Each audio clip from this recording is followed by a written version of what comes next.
Untuk meminimalisir pelanggaran kampanye, tim justisi yang dipimpin Bawaslu Karangasem melaksanakan penertiban alat peraga kampanye atau APK yang melanggar Senin pagi. Dalam penertiban, tim justisi banyak menjumpai alat peraga kampanye yang menyalahi aturan seperti pemasangan APK pada billboard. Tim justisi dari Bawaslu, Satpol PP, dan Kepolisian melaksanakan penertiban terhadap alat peraga kampanye atau APK yang melanggar di Kabupaten Karangasem Senin pagi. Penertiban yang difokuskan di dua kecamatan yakni Kecamatan Karangasem dan Kecamatan Manggis ini menyasar pada APK yang menyalahi aturan KPU seperti pemasangan yang tidak sesuai tempat, ukuran APK, serta jadwal pemasangan APK.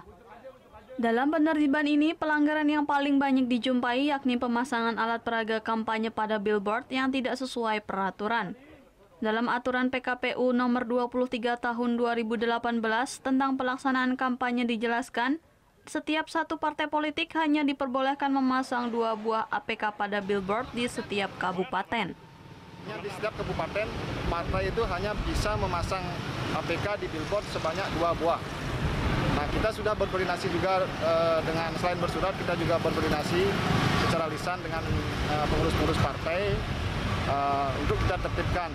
Nah, ada juga tadi yang sudah menurunkan balihonya sendiri karena keterbatasan waktu. Meski tidak mendapatkan keberatan dari warga, namun salah satu calon legislatif meminta proses penertiban oleh tim justisi tidak dilakukan secara tebang pilih. Aturan harus diikuti, kalau memang itu dianggap melanggar oleh Bawaslu ya harus diikuti aturan.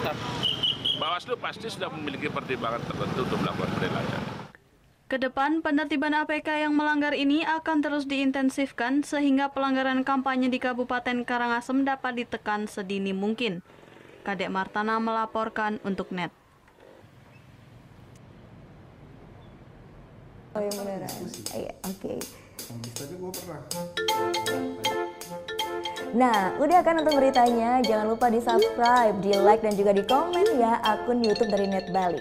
Terima kasih udah subscribe. Yang belum, jangan sampai lupa. Di sebelah sini nih. Subscribe.